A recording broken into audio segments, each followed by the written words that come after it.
Luglio 2010, Ground Zero, New York. Mentre gli operai scavano le fondamenta della nuova Torre della Libertà, la benna di un escavatore colpisce qualcosa che non doveva essere lì.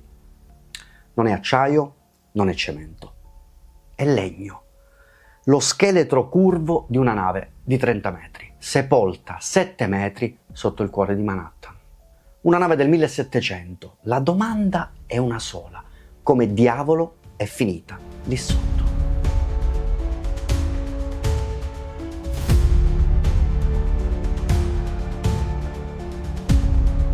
Ciao, sono Carlo Minervini e ti do il benvenuto su Enigma. La storia che stai per ascoltare sembra la trama di un film, ma ti assicuro che è tutto vero. È la storia della nave fantasma di Ground Zero. Un mistero che ha costretto gli archeologi a diventare detective. In questo video seguiremo la loro incredibile indagine passo passo e risponderemo a 3 domande fondamentali. 1. A chi apparteneva questa nave e quale storia nascondeva il suo legno? 2. Quale viaggio incredibile l'ha portata dai Caraibi prima di svanire? E 3. Come è potuta finire sepolta sotto il simbolo del mondo moderno? La risposta potrebbe lasciarti senza parole. Ora, gli archeologi si sono trovati di fronte a una scena del crimine vecchia di 200 anni. Hanno dovuto lavorare in fretta perché il legno a contatto con l'aria dopo diversi secoli rischiava di disintegrarsi, no? E il primo indizio andava ricercato proprio nel legno stesso e grazie alla dendrocronologia, ovvero la scienza che legge la storia negli anelli degli alberi, hanno scoperto qualcosa di incredibile, ovvero che il legno proveniva dalle querce di una specifica foresta che si trovava vicino a Filadelfia ed erano state abbattute intorno al 1773 ed erano gli anni della Rivoluzione Americana. Questa quindi non era una nave qualsiasi, era una nave nata insieme agli Stati Uniti ed è una cosa simbolica e straordinaria.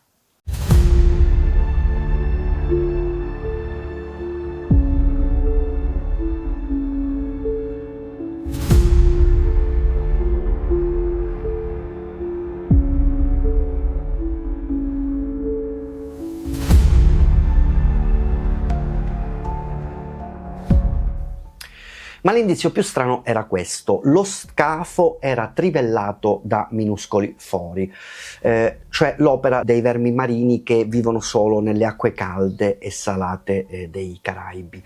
Questa nave di Filadelfia quindi non era rimasta sulla costa est, aveva viaggiato verso sud, probabilmente per il commercio di zucchero o di schiavi. Quindi ricapitoliamo: una nave mercantile costruita a Filadelfia nel 1773 che ha navigato nei Caraibi. Questo però rende il mistero ancora più fitto, perché se era una nave da viaggio, perché è stata ritrovata intatta, senza carico, senza albero maestro e soprattutto sepolta sotto Manhattan?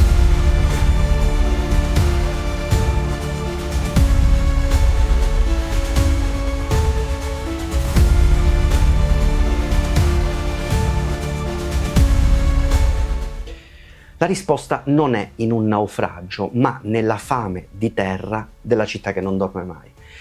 Questa era la linea della costa di Manhattan nel tardo Settecento, cioè l'area di Ground Zero era sott'acqua, era il fiume Hudson. Devi sapere che per creare nuovi terreni edificabili i newyorkesi usavano un metodo brutale ma efficace, il landfill, ovvero riempivano il fiume con qualsiasi cosa, incluse le navi vecchie e costose da smantellare. Quindi la nostra nave non è affondata in una tempesta, è stata usata come una specie di mattone, sacrificata per costruire la città, ed è diventata letteralmente una parte di New York.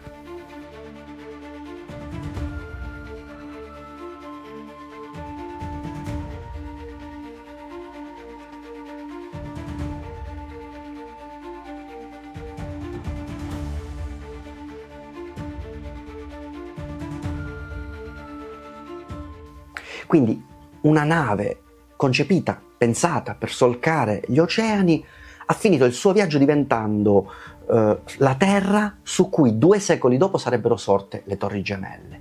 E quando quelle torri sono crollate in una delle più grandi tragedie della nostra epoca, dal profondo di questa ferita è riapparsa, è riemersa lei, una testimonianza simbolica, silenziosa, potente.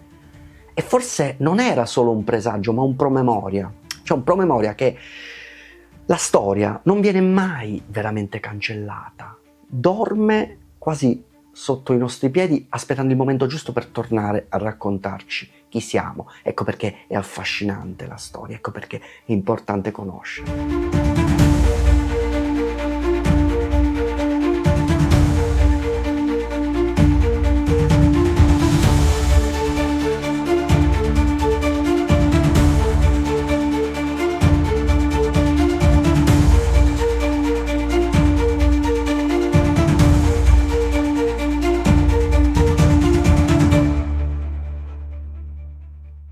Sono storie di tesori e segreti sepolti dal tempo. Se questo video ti ha affascinato non puoi perderti, e te la lascio qui, la mia inchiesta sul triangolo delle Bermuda dell'Alaska, cioè dove si sono smarrite migliaia di persone dagli anni 60 ad oggi. Guardalo se ti va. Io intanto ti ringrazio per avermi accompagnato in questa indagine e ti chiedo di iscriverti e di condividere il video se ti è piaciuto, e ti aspetto qui per un prossimo enigma.